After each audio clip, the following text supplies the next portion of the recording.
à tous, on se retrouve ce matin pour essayer un nouvel avion qui vient juste de sortir. Voilà, c'est ce qu'on a en face de nous. Il s'agit du Cessna F406, 406, oui c'est ça, qui a été développé par Inibuilds. Inibuilds qui est des développeurs qui sont bien connus et qui font des avions très sympas. Voilà. Alors on se retrouve là, on est sur l'aéroport de Miquelon, parce qu'en fait, je me posais la question de quel vol je pouvais faire avec cet avion-là.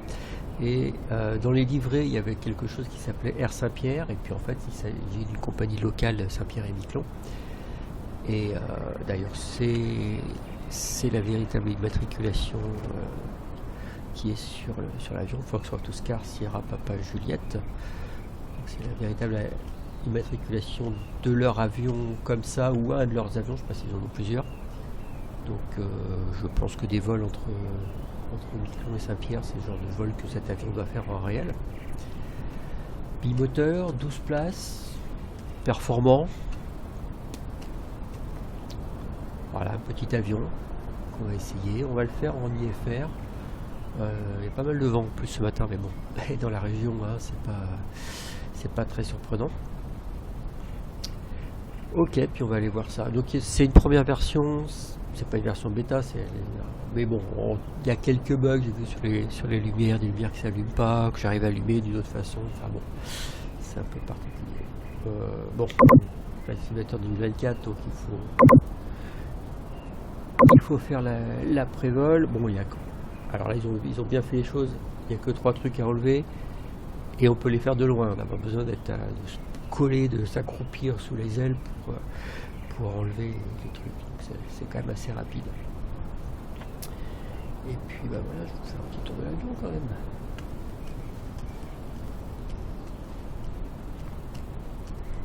Oui, mais moi je vois, mais vous ne le voyez pas. Voilà. Je vois parce que j'ai 3 écrans. C'est la même chose.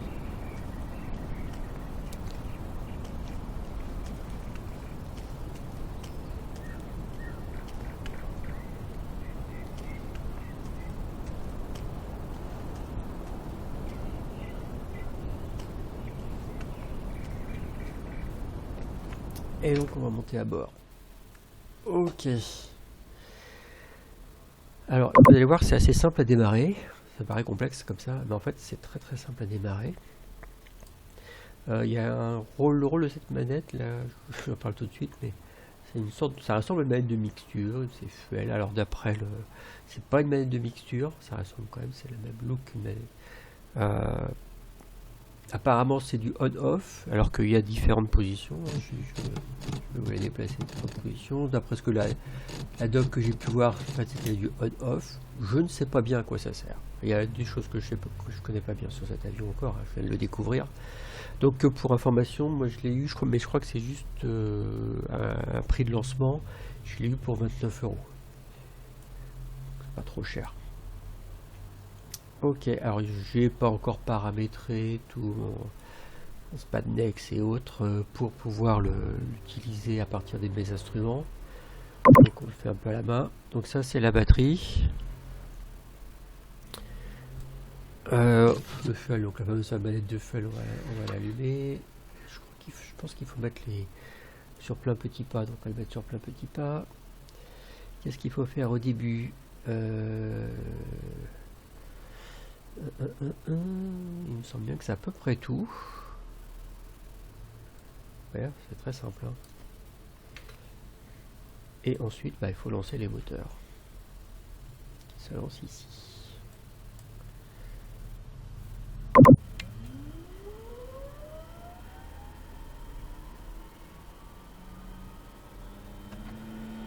Voilà, et ça tourne.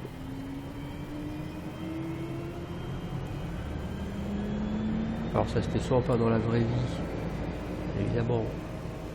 Moi je vais lancer le deuxième avant le premier sans redémarrer. Je lance le deuxième.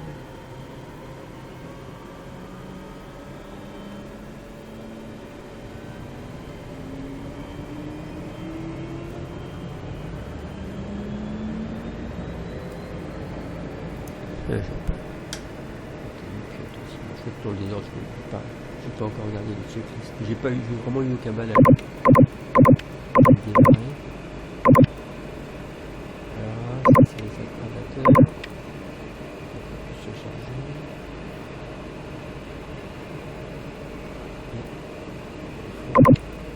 Ça, je pense au départ aussi, c'était pour ça que j'ai mis le pied. Non, c'était pas ça. Ouais, t'as pas besoin de ça. C'est quoi les pilotes? Ah bah ça doit être juste pour dire que les moteurs sont... Voilà. Ça c'est la vialique et ça c'est indispensable pour le pilote automatique. Et je vais chercher le pilote automatique qui démarre ici. Donc c'est assez basique qui ne permet pas de... Alors, je sais pas quoi ça, on appelle ça, quel est le terme qu'il faut utiliser, mais qui ne permet pas de fixer une altitude et de dire bah tu montes jusqu'à cette altitude et après tu gardes l'altitude, ça ne permet. Ici on a une petite tablette qui permet certains réglages, bon c'est pas super intéressant.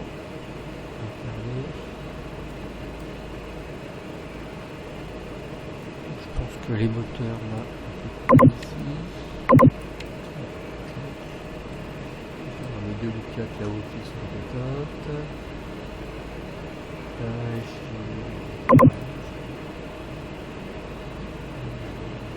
J'ai les 430.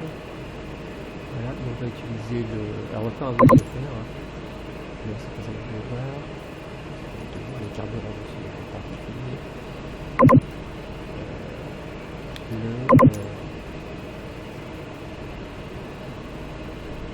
Le GTX 750.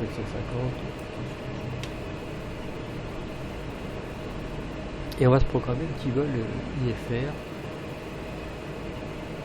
qui va consister en une cible, un départ, et qui va directement se connecter avec l'approche ou avec une star. Je crois qu'il n'y a pas de star. On va regarder à côté sur Little Navmap. Non, j'ai pas de star. En fait, on a une seed, et la seed va directement nous amener sur la star. À Saint-Pierre, c'est un vol qui dure 10 minutes, un quart d'heure. Il y a 40 nautiques sur des avions qui volent à peu près 200 nœuds. Ça fait quoi, 150 km/h. Ça marche bien. On les voit qu'on est sur des logs. Là, on se met sur le PS, toujours très important. Alors, cette origine, elle est Victor Mike. Ça, c'est Miclo. Destination. La façon. Papa. Saint-Pierre. Ok. On va mettre. Qu'est-ce que j'ai de départ. C'est la cible que j'avais opérée. PP 401E. Docteur Papa 401 Echo. Ok. Sur la 12. Pas le vent. C'est plus le vent. Je vais regarder ça. Ah, ça c'est la sonnette qui se balade un peu de partout. Vous ne le voyez pas, mais en fait, je suis en train de voir ici sur Little Navmap. Sur les informations. Et on voit une piste au vent, c'est la 12. Vent de 13 nœuds, mais vent traversier de 16 nœuds. Faire très attention à ça.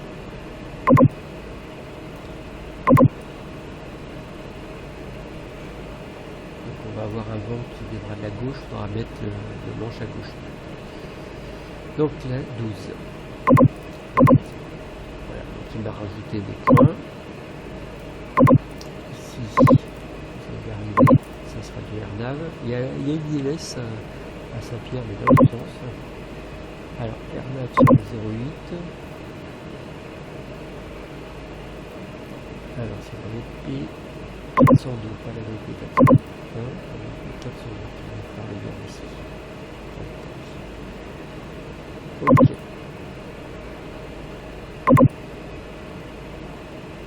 Et donc, il m'a rajouté des points qui connecte directement l'acide à l'approche. Alors, avec plus de croisière. Bon, ça, je sais pas si ça va faire quelque chose. Je sais pas, dans le GTN 750, à quel moment il s'en sert. Si c'était pour l'afficher. En fait, là, il ne va même pas l'afficher parce qu'on a à peine le temps de monter, quoi. Pas de croisière proprement parler. On va atteindre les 4000 pieds quand même. Ok, alors, qu'est-ce que je voulais dire? Ici c'est bon, on a tout fait, il n'y a rien à régler. On s'occupe pas des communications. Ok.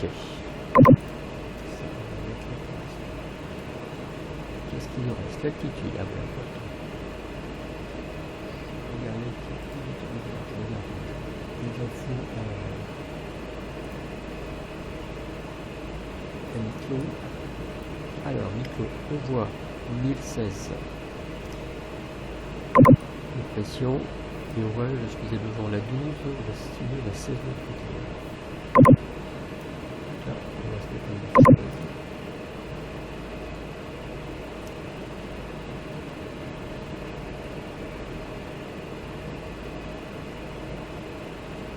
Ok. Alors, on va le faire 0. Est-ce que c'est ce qu'il disait? Nous sommes ici à 4 pieds. On va les 4 pieds. On est vraiment au niveau de la mer. Ok, j'ai l'impression d'oublier quelque chose. Ça sert à voir, on va pas s'en servir. J'ai l'impression d'oublier quelque chose. Dites-moi. Non, c'est aussi simple que ça. C'est aussi simple que ça. Le pilote automatique est là, il n'est pas très lisible, je trouve, quand on a des affichages dessus. Bon, on verra. J'espère que vous m'entendez bien avec le micro, j'ai remarqué que c'était un peu faible le son sur les vidéos. Je vais faire un petit test de voir si on peut mettre le... Ouais. C'est pas le truc à faire, parce que je sais pas si vous avez vu, mais c'est peut-être le problème que j'ai eu dans un vol précédent. Regardez si le pilote automatique s'enclenche bien. Et en fait, ça va trimer à la montée un peu trop. Mettre là. Donc ça, la zone blanche. Si je comprends bien, c'est TO, donc take-off. Donc le rouge soit dans la zone blanche pour pouvoir monter correctement au départ. Je n'ai pas trop regardé les performances de l'avion au niveau distance de décollage, distance d'atterrissage. Je n'ai pas trop regardé. On découvrira ça au fur et à mesure qu'on en aura besoin. Ok, alors c'est bon. Je mets un cran de volet. C'est parti.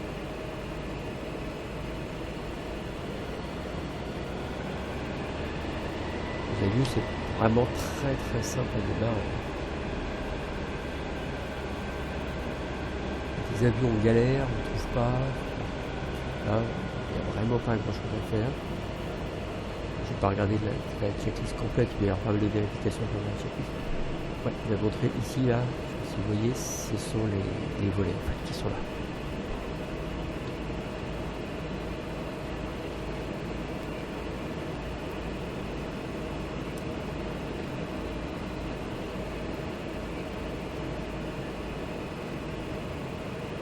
Je ne vais pas montrer sur la carte un peu le trajet qu'on allait faire.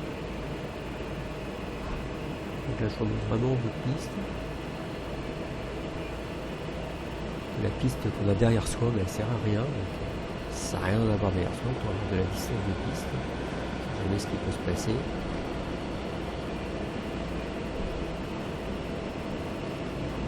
C'est bien pour ça qu'on dit que c'est cette petite zone de retournement sur le côté. Vraiment sur la plage. C'est un peu que la baignade ne va pas être vraiment top, quoi. Un peu frais.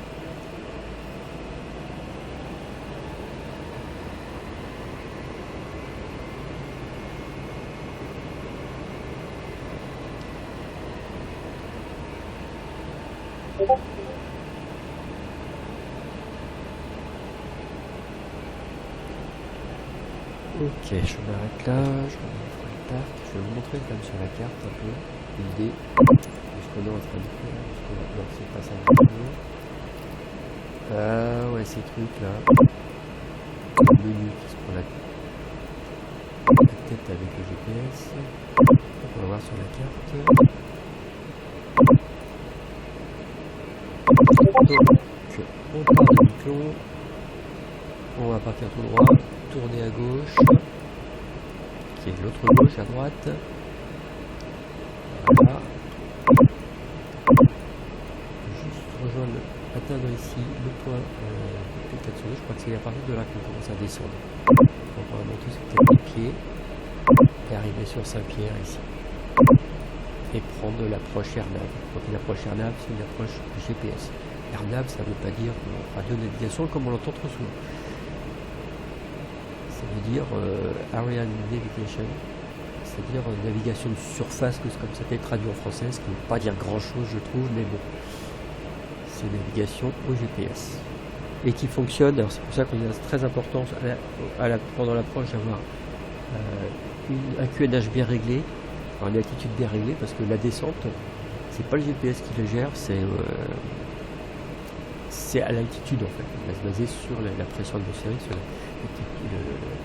l'altimètre barométrique pour gérer sa descente. Donc si on est mal réglé, il faut penser à un truc, si on est mal réglé, on arrive trop haut, trop bas. C'est un peu ce qui est arrivé il y a quelques années, il n'y a pas si longtemps que ça, un vol à Orly, je crois, le QNH 1011 donné à la place de QNH 1001 ou l'inverse, et il y a une ligne qui passe à 2-3 mètres du sol, avant la piste. Ok, allez. Donc, oui, pour ceux qui ne savent pas, j'ai des écrans latéraux qui permettent d'avoir en permanence cette vision-là, J'essaie de temps en temps de penser à vous montrer un peu ce qu'on a sur le côté. J'y pense pas forcément parce que moi j'ai toujours cette vue. J'ai l'impression de répéter de vidéo en vidéo, quoi. Allez, on débute. Avec le frein, on met les gaz, et comme tous les avions. Je mets du manche à gauche, parce que j'ai le vent gauche, qui permet de garder ça facilement dans l'axe.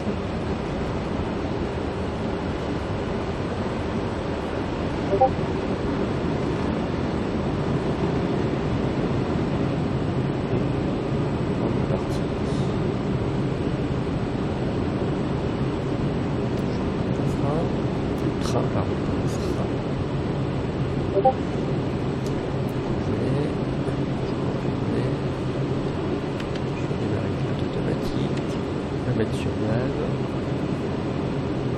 passer en mode yes et mettre bon, un petit pied minute à peu près. Voilà, et l'avion ça route. Maintenant ça peut rester mis dans cette ligne à gauche. Là, on va partir vers là, vers la droite. C'est des îles qui semblent assez plates. Je ne connais pas personnellement.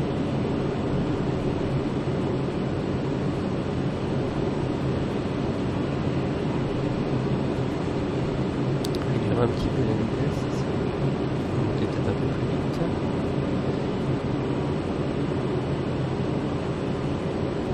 On a le même problème que l'avion qui disloque son prénom. On peut pas découvrir la vitesse max, c'est un peu pénible ça. Qu'est-ce que j'oublie? Voilà. Je démontabilise. Alors je sais pas cette histoire de feu, je vais le relier ça à fond.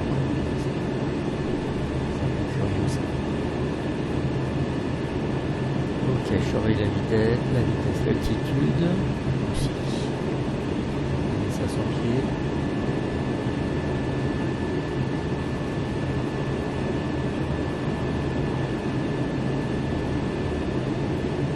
Pieds. Je le mettrai en mode altitude haute pour qu'il cesse de monter.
Cette première île va être reliée avec l'île de Louvain.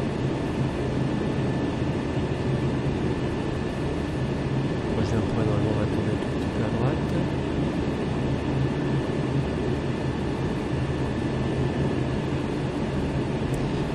C'est un peu les gaz quand même.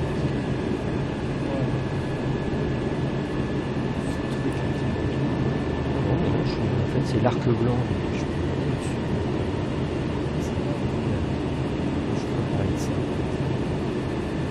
Si on va là, on explose, on ne pourra pas.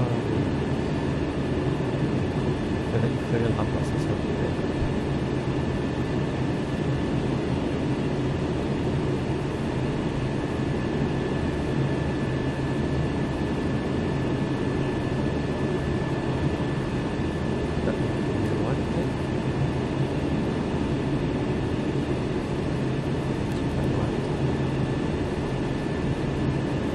Moi je fais rien, c'est automatique.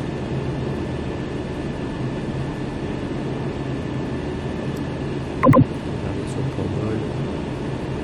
Ah bon, on est basé sur le plan. Voilà, on va faire ça.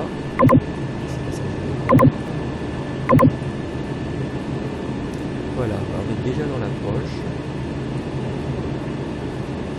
On voit que pas tarder à devoir descendre.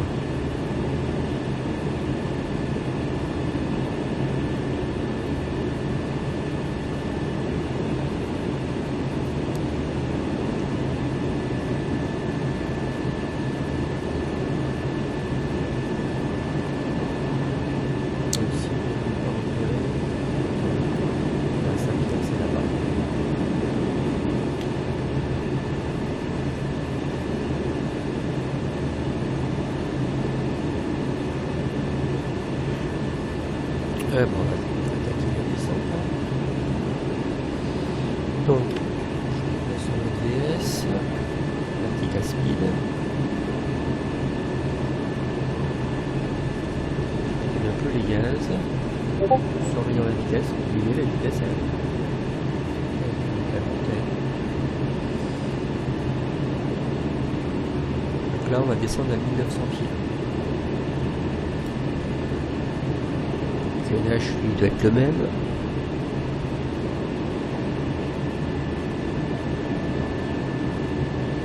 « 16 Pascal.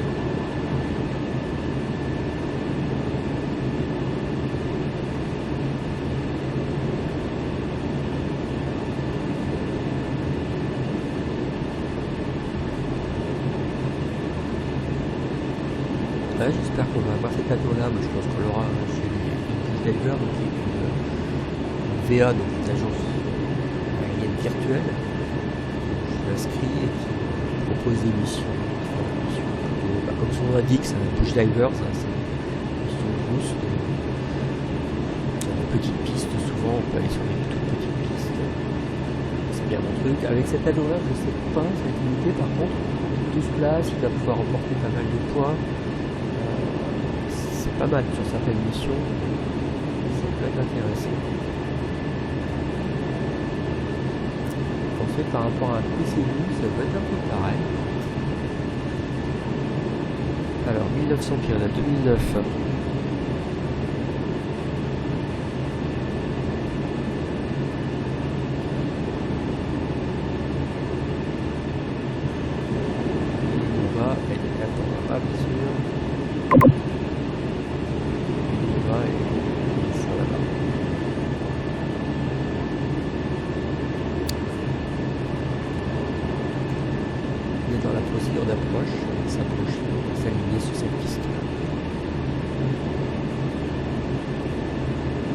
je parle, c'est que je suis à une altitude.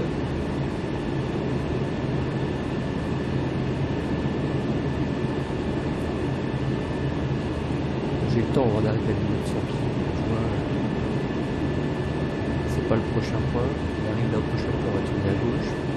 Ça sera le prochain point, on tourne encore à gauche. Il faut arrêter à 1900. Ça, voilà, c'est ça.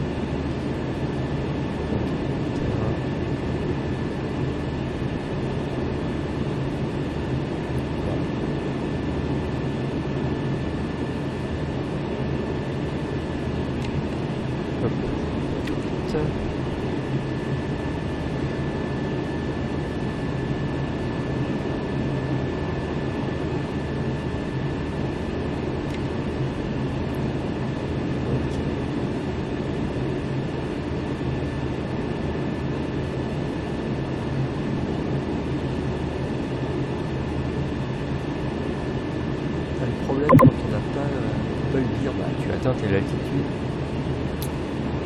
Le problème c'est qu'on passe du temps à surveiller ça et pendant qu'on surveille ça, des fois il y a d'autres choses qui peuvent nous échapper ou l'inverse, on fait autre chose et puis l'altitude,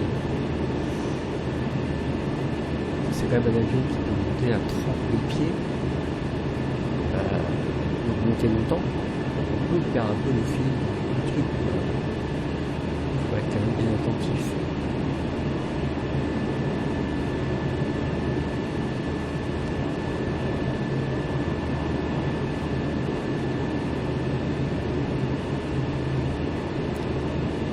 Prochain point, une fois qu'on va tourner, il faut descendre à 1600.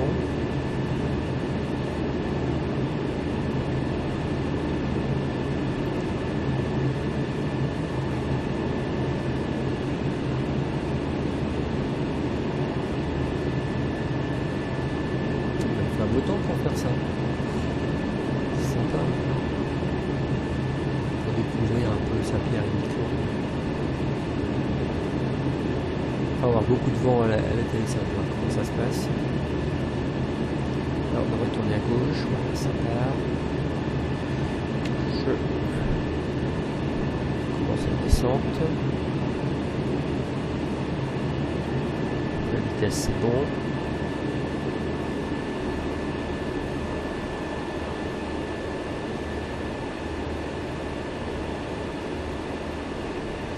Je pense qu'il faut que je sorte le train, il faut en même temps que je surveille la vitesse, que je surveille mon altitude, 1700. Alors sur les approches airnav, sur les anomalies j'ai vu qu'il y en avait, mais sur les approches airnav, normalement on n'a pas l'indication du glide. On ne sait pas se situer par rapport au plan de descente en fait. Jamais si on est au-dessus ou en dessous. C'est manche. Je passe sur notre approche. Alors, si on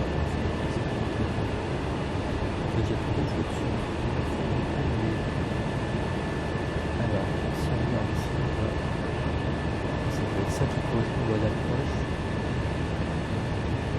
C'est-à-dire, là il se fait engager. Pour l'instant, il n'y a pas sur le glide stop.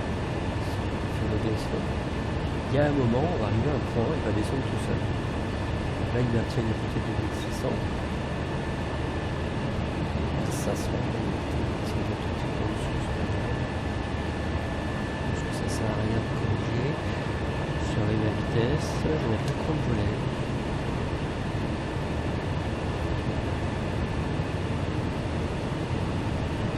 Petit pas pour l'atterrissage, ça fait déjà plus de bruit.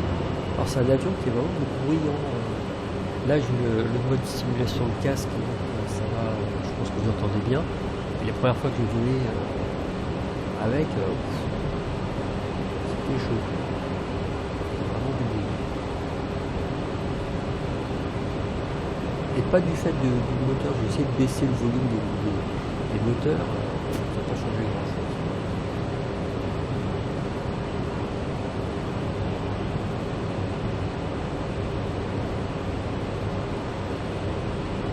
Là, le mode simulation de casque est obligatoire. Bah, c'est vous avez des voisins, c'est peut-être mieux de le mettre.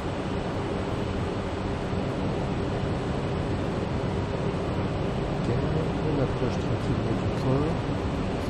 On se mettre sur le point. On doit être à 1600, on va être aux centrales. Dessus. Et il reste un petit nautique. Et normalement, pas très loin après, il va commencer à descendre. En fait, les approches R9, c'est pour ceux qui savent faire le LS, ça ne connaît pas les approches R9, c'est quasiment la même chose. Quasiment, ouais, c'est pareil.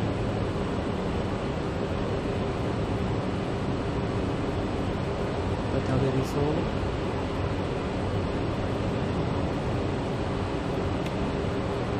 Voilà, on a deux petits clics et puis on voit qu'il descend. Je vais réduire un peu les gaz encore.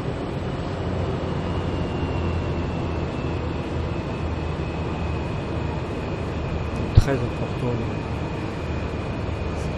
partout, tout le temps en aviation, c'est contrôler sa vitesse. Quand il monte le nez comme ça, il manque un peu de gaz. Du gaz. Je mets un deuxième trompe-volet. Le deuxième trompe-volet qui va augmenter l'importance un petit peu. Par contre, ça va faire ralentir. Voilà, on voit qu'il s'est maintenant bien aligné sur la piste. Voilà, il se dirige vers la piste. La piste ici.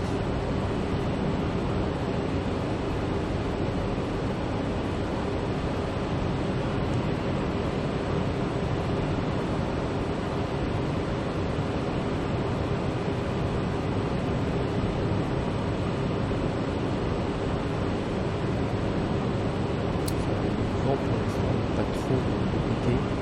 On a une face contre la carte gauche. Finalement à 10 heures. On passe un peu plus sur la gauche. Alors il faut savoir que les approches R9 sont un peu moins précises que les approches IAS.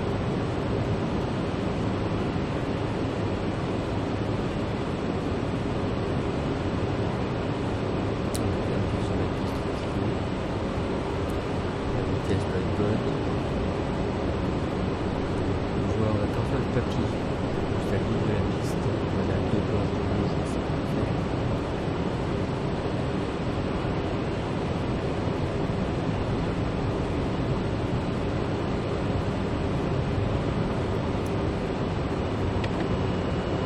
puis le pilote automatique, ça c'est le tout. On va voir l'atterrissage encore là.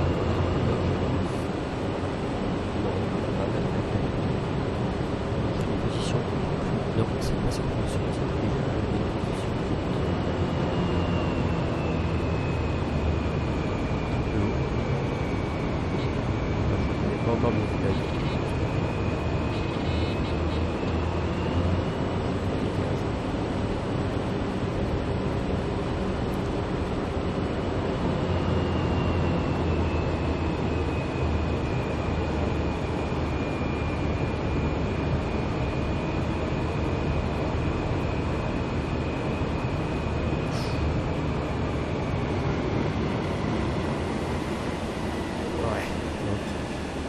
Alors il a des reverses, ça s'appelle. Et là il s'est posé court. Il se pose court, je crois qu'il se... C'est moi qui connais mal encore. Il se pose court. Il n'y a pas de souci. Il décolle pas. Il décolle pas court. Il y a un peu de maîtrise à avoir aussi par rapport à ça, des réglages.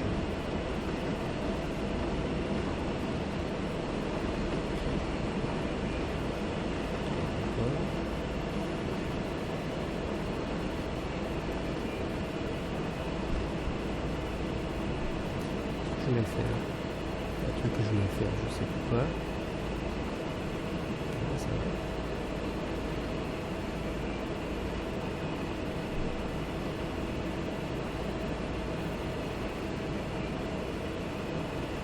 Donc j'ai pas du tout, enfin il y a pas de truc que j'ai pas regardé dans cet avion, hein, mais on voit que c'est un avion qui, en tout cas il m'a posé vraiment aucun problème. Si ce n'est pour l'instant des problèmes de réglage du Spandex, associer mes instruments physiques, Logitech et autres, à aux commandes de vol. Autrement,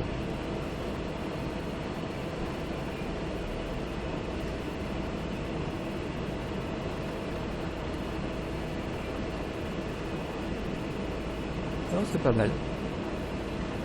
Mon petit avion, un peu rustique. Voilà, c'est pas j'ai le PC12 tout à l'heure. Le PC12 de base, c'est avec glace cockpit, moi j'aime pas du tout. Je ne vais pas dire que je déteste. Ah ouais, alors normalement, ici,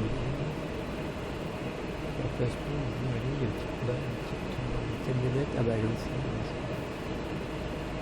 C'est avec cet avion, ils mettent la camionnette à l'emplacement où c'est arrêté.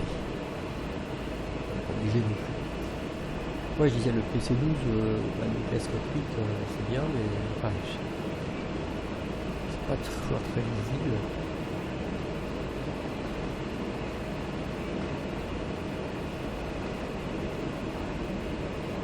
Non, c'est la camionnette qui fait partie de la scène. Je sais pas trop.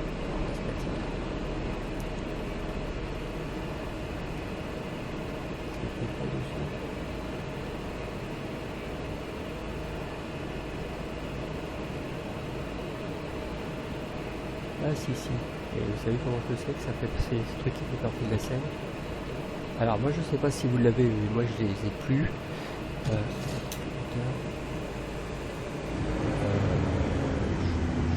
trouve ça à l'extérieur des listes plus peur.